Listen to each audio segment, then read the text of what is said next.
বিসমিল্লাহির রহমানির রহিম। পরম করুণাময় ও অসীম দয়ালু আল্লাহর নামে শুরু। নাই যেটা বুঝলাম কি করে? এইবার বোঝা গেল কোরআন শরীফ আমরা কতটুকুন পড়ি, কতটুকুন জানি। নাই তা বুঝলাম কোরআনে সে কথা আছে। কোথায় আছে? এখানে তা আছে। আল্লাহ রাব্বুল আলামিন বলেছেন, ওয়ালাউ তাকাওয়ালা আলাইনা বা'দাল আকাওয়িল, নবী যদি নিজের থেকে কোনো কথা বানায়া এই কোরআনের ভিতরে আমার নামে যদি চালাই দিতেন, আমি আল্লাহ রাব্বুল আলামিন নবীজির ডান হাতকে চেপে ধরতাম আর নবীর কণ্ঠ নালীকে আমি কেটে ফেলে দিতাম। নবীজি কোনো কথা বলেননি কোরআনের মধ্যে নিজের থেকে বানায়া এটা আমার, এটা কার? আল্লাহ পাকের। চ্যালেঞ্জ। ১৫০০ বছর পার হয়ে গেছে, এই চ্যালেঞ্জের মোকাবেলা পৃথিবীর কেউ করতে পারে নাই। সুতরাং নবীর কথা হচ্ছে আল্লাহর কথা। নবীর কথা কার কথা? আল্লাহর কথা। নবীর হাদিস যেটা, ওহী হচ্ছে দুই প্রকার। ওহী কয় প্রকার? একটা হচ্ছে জলি আর একটা হচ্ছে খফি। একটা হচ্ছে প্রকাশ্য ওহী আর একটা গোপনীয় ওহী। প্রকাশ্য ওহী হচ্ছে কোরআন, প্রকাশ্য ওহী কি? আর গোপনীয় ওহী কি? হাদিস। হুজুর বলেছেন, হুজুর তো কোন কলেজে পড়েন নাই। কি বলেন? কলেজে পড়েছেন? কোন কলেজে মাদ্রাসায় পড়াশোনা করেন নাই, অথচ আল্লাহর নবী বলেছেন, ইন্নামা বুইস্তু মুআল্লিমান, আমি শিক্ষক হিসাবে দুনিয়ার বুকে প্রেরিত হয়েছি। লেখাপড়া কোথাও করেন নাই, অথচ হুজুর বলছেন আমি শিক্ষক। অর্থাৎ গোটা পৃথিবীর সর্বকালে সর্বযুগের মহান শিক্ষক হচ্ছেন মুহাম্মদ রাসূলুল্লাহ সাল্লাল্লাহু আলাইহি ওয়াসাল্লাম। শিক্ষা তার মধ্যে পরিপূর্ণ ছিল। আল্লাহ তাকে শিখিয়েছেন, সব কথা তিনি বলেছেন, জ্ঞানের কোনো অভাব তার কাছে ছিল না। তবে হ্যাঁ, অনেকে বলে যে মুহাম্মদ সাল্লাল্লাহু আলাইহি ওয়াসাল্লাম হচ্ছেন সেই পুরানা মধ্যযুগীয় ব্যাপার স্যাপার। ওই মধ্যযুগীয় কোনো কথা আজকের যুগে চলতে পারে না। এটা হলো জ্ঞান বিজ্ঞানের যুগ। আমরা কিছু মঙ্গল গ্রহে যাব করতেছি, চাঁদ দখল করে ফেলেছি সেই কবে, চাঁদে পতাকা উড়ায় ফেলেছি, বাড়িঘর বানাবার জন্য ইট সিমেন্ট রড সবকিছু পাঠাবার ব্যবস্থা হচ্ছে চাঁদে। আর মঙ্গল গ্রহে তো আমরা যাব করছি। মুহাম্মদ সাল্লাল্লাহু আলাইহি ওয়াসাল্লাম কি চাঁদে নেমেছেন কখনো? এগুলি বেকুবদের প্রশ্ন। কাদের প্রশ্ন? বেকুবদের প্রশ্ন। আর মিয়া, তোমার বিজ্ঞান তো গেছে শুধু চাঁদে। চাঁদ কত দূর? মাত্র 2,32,000 মাইল দূরে। চাঁদ মাত্র 2,32,000 মাইল দূরে একটি উপগ্রহ মাত্র। পৃথিবীর সবচাইতে নিকটতম প্রতিবেশী, নিকটতম উপগ্রহ হচ্ছে চাঁদ। দৃষ্টান্ত দিতে গিয়ে আমি ওই ছোট্ট স্টোরিটি বুঝাবার জন্য মানুষের সামনে বলি। একবার এক স্বামী আর স্ত্রী দুজনে ঝগড়া লেগেছে। স্বামী স্ত্রীর ঝগড়ায় বেচারা স্বামী দুর্বল হয়ে গেছে, স্বামীর স্ত্রীর সামনে আর পেরে উঠছে না পারিয়া শেষ পর্যন্ত বলল, ঠিক আছে, তোমার মতো দাজ্জাল মার্কা বউর সাথে আমি আর থাকবো না, আমি চললাম, আমি এবার বিদেশেই চলে যাব, দেশেই থাকবো না। স্ত্রী কিছু বলতেছে না। স্বামী দেখে যে সন্ধ্যা পর্যন্ত স্ত্রী তাকে সাধেও না, মহা সমস্যা। বলেও বেচারা মুসিবতে পড়েছে, প্রেস্টিজ কনসার্ন হয়েছে, ইজ্জতের ব্যাপার।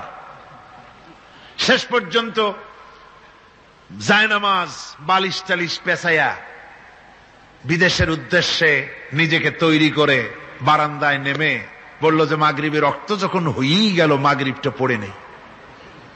মাগরিব পড়েছে, দোয়া তাসবিহ ইত্যাদি পড়ছে, দেখেনি স্ত্রীর পক্ষ থেকে কোনো কি দাওয়াত আসে যে আপনার যাইয়া কাম নাই। তো স্ত্রী বেচারিও বুঝে ফেলেছে তার স্বামীর দৌরত্ব কত দূর, সেই জন্য সেও আর কিছু ক্ষয় হয় না। এসা রক্ত যখন হয়ে গেছে, তখন বিড় করে স্বামী বেচারা বলছে, মানুষ নাকাউয়ার জাত, সন্ধ্যার আগে ছিলাম কোথায় আর এখন আসলাম কোথায়। বউ ঘরে বসে কয় যে বুঝছি, আর যাওয়া লাগবে না বিদেশে, ঘরের থেকে বারান্দায় নামি তুমি বলো মানুষ না কাউয়ের জাত, সন্ধ্যায় ছিলা কোথায়, এখন নামছো কোথায়? তোমার আর বিদেশে যায় কাম নাই, তুমি ঘরে এসে মশারির মধ্যে ঢোকো। বুঝলেন? তো পৃথিবী থেকে মাত্র 2,32,000 মাইল দূরে চাঁদ, সেই চাঁদে অবতরণ করে বলছে মোহাম্মদ সাল্লাল্লাহু আলাইহি ওয়াসাল্লাম কি চাঁদে গেছে? আরে বেকুব, 2,32,000 মাইল দূরের চাঁদ নয়, 9,30,00,000 মাইল দূরের সূর্য নয়, কোটি কোটি সহস্র কোটি মাইল দূরের গ্যালাক্সি নয়, মিল্কি ওয়ে নয়, সমস্ত তারকারাজি গ্রহ পুঞ্জ সব কিছুকে পেরিয়ে গিয়ে 7 আকাশ ফুড়ে মুহাম্মদ সাল্লাল্লাহু আলাইহি সাল্লাম আরশে আজিম ভ্রমণ করেছেন, যা পৃথিবীর কোন বিজ্ঞানের পক্ষে সম্ভব নয়। সুতরাং মুহাম্মদ সাল্লাল্লাহু আলাইহি সাল্লাম সর্বকালের সর্বযুগের সব ব্যাপারে শ্রেষ্ঠ মহান ব্যক্তিত্ব। এরপরে আল্লাহ রাব্বুল আলামিন বলছেন, وَخَلَقْنَاكُمْ أَزْوَاجًا, আমি তোমাদের নারী এবং পুরুষের জোড়া পয়দা করেছি। অর্থাৎ এই পৃথিবীতে আল্লাহ রাব্বুল আলামিন মানুষের একটি সেক্স পয়দা করেন নাই, দুটি প্রকার করেছেন, একটি হচ্ছে নারী আর একটি পুরুষ। এই নারী আর পুরুষ আল্লাহ পাকের এটি একটি বিরাট কুদরত। এই নারী এবং পুরুষ সৃষ্টি করে পরস্পর পরস্পরের প্রতি আল্লাহ আকর্ষণ সৃষ্টি করেছেন। দুজনের একের প্রতি অপরের আকর্ষণ আল্লাহ পাক নিজেই সৃষ্টি করে দিয়েছেন। ওয়ামিন আয়াতিহি আন খালাকা লাকুম মিন আনফুসিকুম আজওয়াজান লিতাসকুনু ইলাইহা ওয়াজআলা বাইনাকুম মাওয়াদ্দাতাও ওয়া রাহমা। আমার অনেক নিদর্শনাবলীর মধ্যে এটিও একটি নিদর্শন যে আমি তোমাদের থেকে তোমাদের স্ত্রীদেরকে তোমাদের জোড়া পয়দা করেছি। আর কি করেছি, কেন করেছি? লিতাসকুনু ইলাইহা, যাতে করে তোমরা পরস্পর পরস্পরের কাছ থেকে শান্তি, প্রীতি, প্রেম, ভালোবাসা, মহব্বত লাভ করতে পারো। এটা আমার নিদর্শন একটি। কিরকম নিদর্শন? ভিন্ন পরিবেশে লালিতা পালিতা একটি মেয়ে ভিন্ন পরিবেশে লালিত পালিত একটি পুরুষের সঙ্গে যখন বিবাহ হয়ে যায়, আল্লাহ রাব্বুল আলামিন বলেন আমি তখন একের প্রতি অপরের মহব্বত আর ভালোবাসা আমি আল্লাহ তৈরি করে দেই। ওই মেয়েটি জানার কথা না, মেয়েটির বাড়ি হচ্ছে লংলা, শ্রীমঙ্গল, বিয়ে হয়েছে দিনাজপুর। দিনাজপুরের লোকেরা বোয়াল মাছ খায় না, কিন্তু এখানের লোকেরা বোয়াল মাছ খুব পছন্দ করে। কথা বুঝতে পেরেছেন? এখানে কথাবার্তা এক রকমের, সেখানের কথাবার্তা আর এক রকমের। এই দুইটা মিলাইয়া খিতে হয়েছে তো খিতে হয়েছে। কথা বুঝতে এখন উপায়টা কি? অথচ এই দুই স্বামী স্ত্রীর মধ্যে আল্লাহ পাক কি মহব্বত পয়দা করে দেন, একজন আর একজনের জন্য জীবন দিতে প্রস্তুত হয়ে যায়। সুবহানাল্লাহ পড়েন। আল্লাহ রাব্বুল আলামিন বলেন ওয়াজআলা বাইনাকুম মাওয়াদ্দাতান, প্রথমে তো ভালোবাসা সৃষ্টি করি, প্রেম সৃষ্টি করি। বিবাহ হওয়ার পর যে ভালোবাসা হয় বিশেষ উদ্দেশ্যকে সামনে রেখে ওই ভালোবাসা হয়। এরপরে যখন বয়স বাড়তে থাকে, যখন বার্ধক্য আসে, তখন ওই ভালোবাসাটা আর থাকে না যেটা ছিল প্রথম। সেটা আমি ওয়াজআলা বাইনাকুম মাওয়াদ্দাতান ওয়া রাহমা, মাওয়াদ্দা তখন রহমতে পরিণত হয়ে যায়। প্রথমে থাকে একটা প্রেম কেন্দ্রিক ভালোবাসা। পরবর্তী সময় যখন স্বামী বুড়ো হয়ে যায় আর স্ত্রী যখন বুড়ি হয়, তখন আল্লাহ পাক বলেন আমি উভয়ের মধ্যে সহৃদয়তা, করুণার সৃষ্টি করে দেই। পরস্পর পরস্পরের প্রতি আকর্ষণ তখন আরো বাড়িয়ে দেই। একজন আর একজন ছাড়া চলে না, বুড়ার বুড়ি ছাড়া উপায় থাকে না। ঘরের মধ্যে ফ্রিজ আছে, কালার টিভি আছে, তারপরে সুন্দর বিছানাপত্র আছে, কোন জিনিসের অভাব নাই বুড়ার। হঠাৎ করে বুড়ি একদিন মারা গেল, বুড়ায় কয় আমি গৃহশূন্য হয়ে গেছি। সব আছে, তারপরেও যে গৃহশূন্য হয়ে গেছি তার মানে গৃহের প্রাণটাই চলে গেছে। বুড়া বয়সে সন্তান খোঁজ খবর নেয় না, সন্তানের বউও খোঁজ খবর নেয় না। বুড়ার গরম পানিটা, উজুর পানিটা, তার খাবারটা, তার পানটা, তার যা প্রয়োজন বুড়ি সব এগিয়ে নিয়ে আসে। আর বুড়াও বুড়ির জন্য তখন প্রথম জীবনের চাইতে আরো বেশি মহব্বত বাড়ে, বুড়ির দিকে খোঁজ খবর আরো বেশি করে নেয়। ঠিক কিনা কন? বুঝবেন যারা বুড়া আর বুড়ি আছেন। আল্লাহ পাক বলেন এটা আমি করি। কে বলছেন এ কথা? আল্লাহ পাক বলছেন আমি করি। এ মহব্বত আল্লাহর দান। দেখুন রাসূল করিম সাল্লাল্লাহু আলাইহি ওয়াসাল্লামের ঘরে দৌলত ছিল না, কিন্তু মহব্বত দিয়ে ঘরটা ভরা ছিল। সুবহানাল্লাহ বিহামদি। দৌলত ছিল না, মহব্বত দিয়ে ভরা ছিল।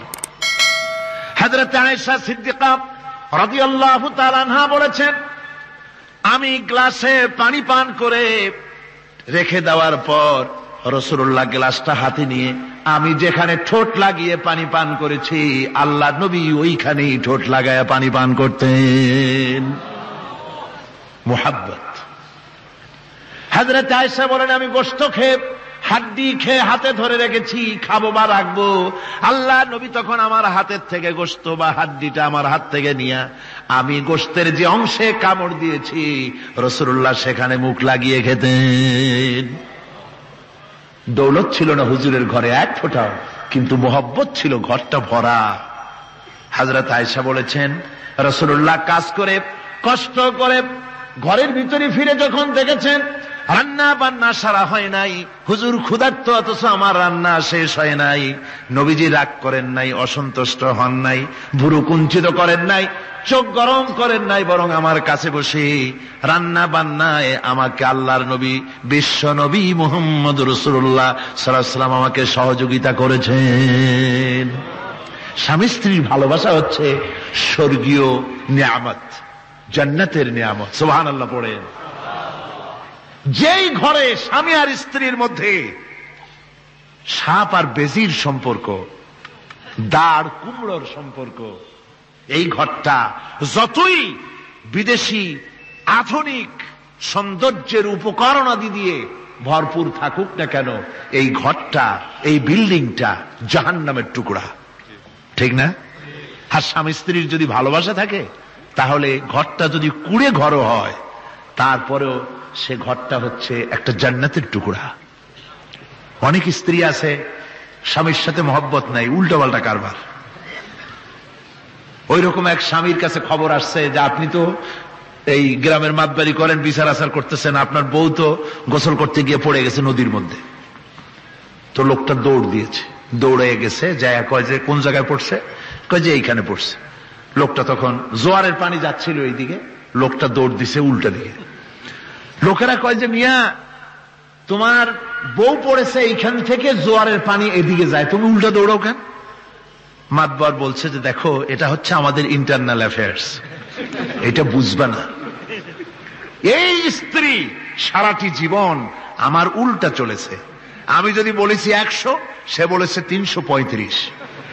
আমি যদি বলেছি এখন দিনের 12টা, সে বলেছে এখন রাত 3:35। সম্পূর্ণ উল্টা সারা জীবন যে চলেছে। সে যে নদীতে পড়ে জোয়ারে গেছে আমি তা বিশ্বাস করি না, উল্টাই গেছে। এই রকমের এক শ্রেণী আছে, স্বামী উল্টা থাকে, স্ত্রী উল্টা থাকে, এরকমও হয়। সুতরাং স্বামী এবং স্ত্রীর মধ্যে মহব্বত আর ভালোবাসা এটি মাবুদের একটি বিরাট নিয়ামত। অন্যের স্ত্রীর দিকে তাকালে কাম ভরে, খারাপ নজরে তাকালে জেনার গুনাহ হবে, হাত দিয়া ধরলে কাম ভাবে জেনার গুনাহ হবে। কিন্তু কোন স্বামী যদি তার স্ত্রীর দিকে প্রেম ভরে ভালোবাসা ভরে তাকায় আর স্ত্রীর হাতকে প্রেম আর ভালোবাসার সাথে যদি স্ত্রীর হস্ত ধারণ করে, কিতাবে এসেছে স্বামী এবং স্ত্রীর উভয়ের সগীরা গুনাহ আল্লাহ রাব্বুল আলামিন মাফ করে দেন। আল্লাহ পাক বলছেন আমি তোমাদের থেকে তোমাদের জোড়া, তোমাদের স্ত্রীদেরকে পয়দা করেছি এবং পরস্পর পরস্পরের প্রতি ভালোবাসা এবং মহব্বত সৃষ্টি করে দিয়েছি। আজকে কথা উঠেছে সমাজে, আজকে কথা উঠেছে নারীর অধিকার নিয়ে। বলা হচ্ছে ইসলাম নারীকে, নারীর অধিকার ক্ষুণ্ণ করেছে। বলে না? বলে কিনা বলেন? আমাদের দেশে এই জন্য নারী পক্ষ, নারী সমাজ, নারী আন্দোলন পরিষদ, তারপরে এরকম অনেক আন্দোলন তারা বানিয়েছে। আর পত্র পত্রিকায় নানান রকমের ইসলাম সম্পর্কে তারা লিখছে। একটা পত্রিকা আজকে সকালে আমাকে একজন দিল, তার মধ্যে লিখেছে, হাদিসের বরাত দিয়েছে, তার মধ্যে লিখছে যে রাসূলুল্লাহ বলেছেন পৃথিবীর সব কিছু হচ্ছে ভোগের সামগ্রী, সেই ভোগের মধ্যে উত্তম ভোগের সামগ্রী হচ্ছে নারী। নাউযুবিল্লাহি মিন যালিক। এমন কথা রাসূলুল্লাহ বলেন নাই। হাদিসের নাম দিয়া তারপরে হুজুর যা বলেন নাই সেই সব কথা বলে বলে নারীদেরকে ইসলামের প্রতি বীতশ্রদ্ধ করাবার জন্য চেষ্টা চালানো হচ্ছে। অথচ নারীদের ব্যাপারে মুহাম্মদ সাল্লাল্লাহু আলাইহি ওয়াসাল্লাম সবচাইতে উত্তম কথা বলেছেন। এত সুন্দর কথা পৃথিবীতে আর কেউ বলে নাই, আর কেউ বলে নাই। নারী আজ অধঃপাতিতা, নির্যাতিতা। এই নির্যাতন থেকে, অধঃপতন থেকে নারীকে কে রক্ষা করতে পারে? ইসলাম। জোরে বলেন, কে পারে? কেবলমাত্র ইসলাম পারে, আর কেউ পারে না।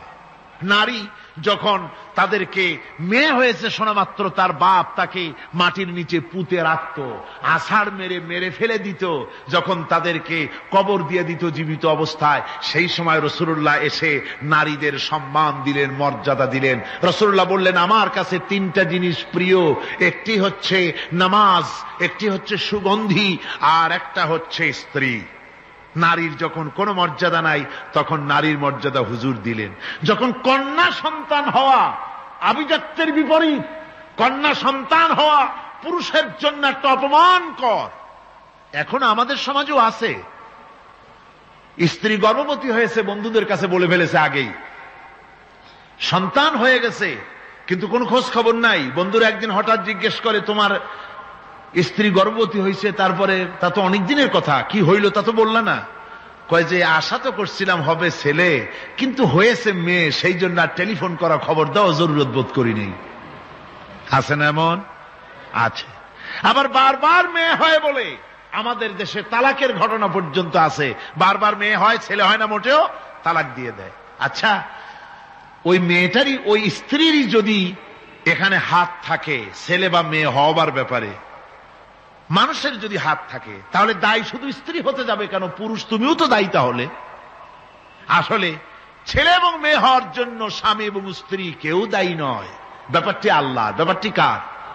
আল্লাহ রাব্বুল আলামিন বলেছেন, আমি যাকে খুশি কন্যা দান করি, যাকে খুশি শুধু ছেলে দান করি, যাকে খুশি তারে ছেলেও দেই, মেয়েও দেই, আর যাকে খুশি আমি কিছুই দেই না।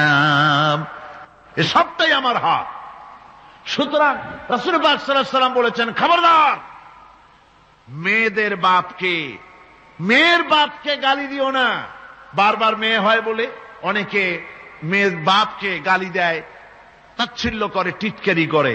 হুজুর বলেছেন, মেয়ের বাপকে বিদ্রুপ করো না, গালি দিও না, যেহেতু আমি মুহাম্মদ সাল্লাল্লাহু আলাইহি ওয়াসাল্লাম মেয়েদের বাপ। রাসূল পাক সাল্লাল্লাহু আলাইহি ওয়াসাল্লাম বলেছেন, যে ঘরে একটা কন্যা সন্তান জন্মগ্রহণ করে, যে ঘরের ভিতরে একটি কন্যা সন্তান জন্মগ্রহণ করে, ওই ঘরের ভিতরে আল্লাহ রাব্বুল আলামিনের রহমতের ফেরেশতা ঢুকে সালাম দেয় আর বলে, আসসালামু আলাইকুম ইয়া আহলাল বাইত, হে ঘরের মালিকেরা, তোমাদের উপরে আল্লাহর রহমত বর্ষিত হোক। রহমতের ফেরেশতারা ঘরের ভিতরে প্রবেশ করে কন্যা সন্তানটির মাথার উপরে হাত বুলায় আর বলতে থাকে, এই দুর্বল দেহ একটি দুর্বল দেহের ভেতর থেকে বেরিয়ে এসেছে। এই কন্যা সন্তানটিকে যে লালন পালন করবে, আল্লাহ রাব্বুল আলামিন তাকে শান্তিতে রাখবেন। রাসূল পাক সাল্লাল্লাহু আলাইহি ওয়াসাল্লামের কাছে একজন এসে বলছে, ইয়া রাসূলুল্লাহ, আমার এক মেয়ে। হুজুর কয়, তোমার এক বেহেশত। আর একজন বলল, হুজুর আমার দুই মেয়ে। কয়, তোমার দুই বেহেশত। এরকম হাদিস আছে নাকি যে একজনে বললো আমার এক ছেলে, আর হুজুর বলছেন তোমার এক বেহেশত? আছে এমন? সুতরাং মেয়েকে কি মর্যাদা দিয়েছে ইসলাম। রাসূলুল্লাহ বললেন, যার তিনটি মেয়ে আছে আর ওই তিনটি মেয়েকে আদব শিক্ষা দিয়েছে, তারবিয়াত শিক্ষা দিয়েছে, দ্বীন শিক্ষা দিয়েছে, স্নেহ করে, স্নেহ দিয়ে লালন পালন করেছে, তারপরে সৎ পাত্রস্থ করেছে, ওই মেয়ের লালন পালনকারী মাতা পিতা আর আমি মুহাম্মদ সাল্লাল্লাহু আলাইহি ওয়াসাল্লাম কিয়ামতের দিন একই জান্নাতে পাশাপাশি অবস্থান করব। সুবহানাল্লাহি বিহামদিহি। মেয়ের ব্যাপারে রাসূলুল্লাহ এত কথা বলেছেন, নারীদের ব্যাপারে এত কথা বলেছেন। হুজুর বলেছেন তোমরা যখন সফরে যাবে, সফর থেকে আসার সময় আমরা অনেকে হাদিয়া তোহফা নিয়ে আসি, জামা কাপড় মিষ্টি চকলেট ইত্যাদি আমরা নিয়ে আসি, আনি না? কি বলেন আনি না? আল্লাহর নবী বলেছেন বাইরের থেকে সফর থেকে বাজার থেকে হাদিয়া তোহফা ঘরের জন্য জানবে, এনে যখন তোমরা তা দেওয়া শুরু করবে সর্বপ্রথম মেয়ে থেকে দেওয়া শুরু করবে, মেয়েকে আগে দাও। হুজুর সাল্লাল্লাহু আলাইহি ওয়াসাল্লাম তার কলিজার টুকরা মেয়ে ফাতেমাকে মহব্বত করতেন, এত মহব্বত করতেন কোন দিকে যাওয়ার আগে সকলের সঙ্গে দেখা করে শেষে দেখা করতেন হযরত ফাতেমার সঙ্গে। আবার সফর থেকে ফিরে এসে সর্বপ্রথম তিনি দেখা করতেন হযরত ফাতেমা রাদিয়াল্লাহু তাআলা আনহার সঙ্গে। একবার হযরত আলী এবং হযরত ফাতেমার মধ্যে মনোমালিন্য হলো, হুজুরের মুখটা মলিন হয়ে গেল, রাসূল পাকের মুখ মলিন হয়ে গেল। হুজুর সাল্লাল্লাহু আলাইহি ওয়াসাল্লাম ঘরের মধ্যে প্রবেশ করলেন, হযরত আলীর ঘরে হযরত ফাতেমা এবং আলীকে এক জায়গায় বসালেন। কিছুক্ষণ পর হুজুর বেরিয়ে এলেন, হুজুরের মুখে হাসি। সাহাবা ইকরাম বললেন, হুজুর একটু আগে আপনার মুখ মলিন দেখেছি, এখন খুব উৎফুল্ল মনে হচ্ছে। হুজুর বলছেন আমি তাদের মধ্যে মনোমালিন্যটা দূর করে দিয়ে এসেছি। ফাতেমা আমার কলিজার টুকরা, যে ফাতেমাকে ব্যথা দেয় সে আমি মুহাম্মদ সাল্লাল্লাহু আলাইহি ওয়াসাল্লামকে ব্যথা দেয়। রাসূল পাক সাল্লাল্লাহু আলাইহি ওয়াসাল্লাম কন্যাদেরকে এভাবে মর্যাদার কথা বলেছেন।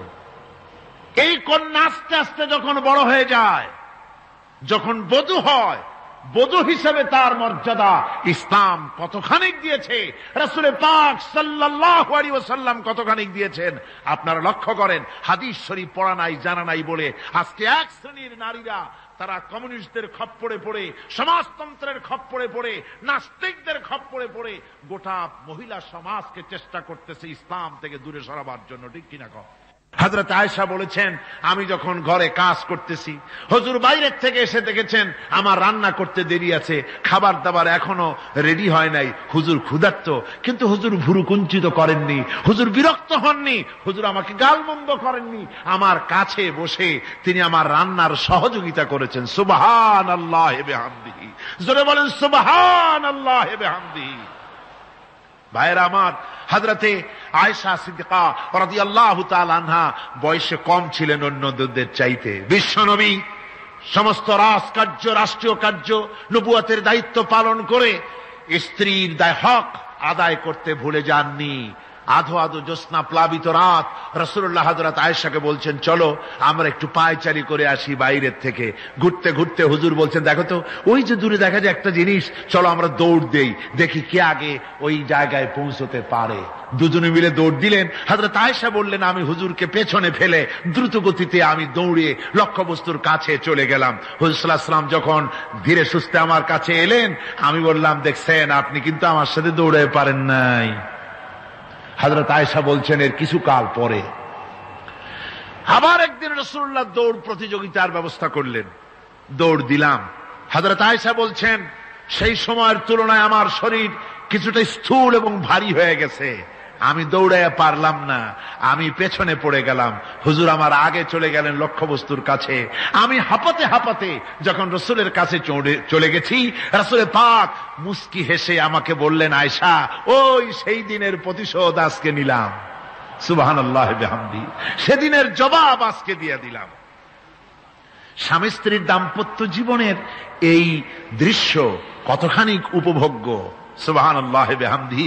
এই জন্য স্বামী স্ত্রীর ভিতরে যে মুহাব্বত, এটা বেহেশতি অবদান, এটা জান্নাতের অবদান, এটা আল্লাহর নিয়ামত। এটা কি ধরে কোন আল্লাহর নিয়ামত। এই নিয়ামত যে ঘরের মধ্যে আছে সে ঘরটা বেহেশত, সে ঘরটা কি বেহেশত। আর আপনার ঘরের মধ্যে রেডিও আছে, টিভি আছে, ফ্রিজ আছে, ডিসি আছে, এসি আছে, কত কিছু আছে, কিন্তু স্বামী স্ত্রীর মধ্যে সাপে আর বেজির সম্পর্ক, দাঁড় কুমড়ার সম্পর্ক, এই ঘরটা জাহান্নামের শামিল। আছে না এক পদের স্ত্রী, স্বামীও আছে এরকম এক পদের স্বামী আছে, সমানে পিটায় মেয়ে লোক, পিটাইতেই থাকে। বুঝলে রাসূলুল্লাহ বলেছেন খবরদার স্ত্রীদেরকে মেরো না, দাসীদের মতো প্রহার করো না, তাহলে আগামী রাত্রে যখন তার কাছে তুমি যাবে তখন কি তোমার শরম করবে না? রাসূল পাক সাল্লাল্লাহু আলাইহি ওয়াসাল্লাম নারী পুরুষের সমান অধিকার দিয়েছে। ভালোবাসা এবং মহব্বত থাকতে হবে, একে অপরের উপরে বাজিমাত করার প্রতিযোগিতা থাকা উচিত নয়। স্বামী হয়েছেন বলে তিনি একেবারে নওয়াবজাদা নসরুল্লাহ খান হয়ে যাবে তা না। আবার স্ত্রী স্বামীকে গোলাম হিসাবে ব্যবহার করবে তাও না। ভালোবাসা, শ্রদ্ধা, পারস্পরিক মহব্বত হিসাবে মর্যাদা সমান রাখা হয়েছে। কিন্তু মাঝে মধ্যে দেখা যায়, কিছু অভিযোগ পাওয়া যায়, স্ত্রীরা এমনও করে স্বামীকে একেবারে গোলামদের মতোই রাখে। এই রকমের এক শ্রেণীর আছে। সমান অধিকারের চিন্তা নিয়ে স্বামী নির্যাতনের কোনো প্রশ্নই ওঠে না। রাসূলুল্লাহ আবার মর্যাদা পুরুষের এক ধাপ বাড়ায় দিয়েছেন। আল্লাহর নবী বলেছেন, এই পৃথিবীতে মানুষকে যদি আমি মানুষের সামনে সেজদা করার জন্য যদি অর্ডার করতাম, তাহলে দুনিয়ার সমস্ত নারীদেরকে অর্ডার করতাম তার স্বামীকে সেজদা করার জন্য। মর্যাদা বাড়ানো রয়েছে, কিন্তু অধিকার সমান, সমান অধিকার দেওয়া হয়েছে। ইসলাম নারীর অধিকার দিয়েছে, স্বামী স্ত্রীর মহব্বত এবং ভালোবাসা সৃষ্টি করে দিয়েছেন। এটা আল্লাহর নিয়ামত। আমার বন্ধুগণ, আজকে আমার সমাজে বলা হচ্ছে নারীদেরকে ঠকাইছে ইসলাম। বলে কি দিয়ে ঠকানো হলো? বলে ইসলাম ঠকিয়েছে একটা ছেলে সমান দুইটা মেয়ে। একটা ছেলেতে যা পাবে দুইটা মেয়েতে তাই পায়, এই জন্য মেয়েকে ঠকানো হয়েছে। একথা বলেছেন আমাদের দেশের সুপ্রিম কোর্টের একজন চিফ জাস্টিস, অবসরপ্রাপ্ত, নাম নেব না আমি। তো আমরা এটা শোনার পরে বললাম যে বাংলাদেশ পৃথিবীর দ্বিতীয় বৃহত্তম মুসলিম দেশ, এই দেশের সুপ্রিম কোর্টের চিফ জাস্টিস হয়ে কোরআন সম্পর্কে জ্ঞান এত নগণ্য, এত কম, এত পুয়ার। তার জ্ঞানের এই বহর দেখে আমাদের শুধু করুণাই হয়।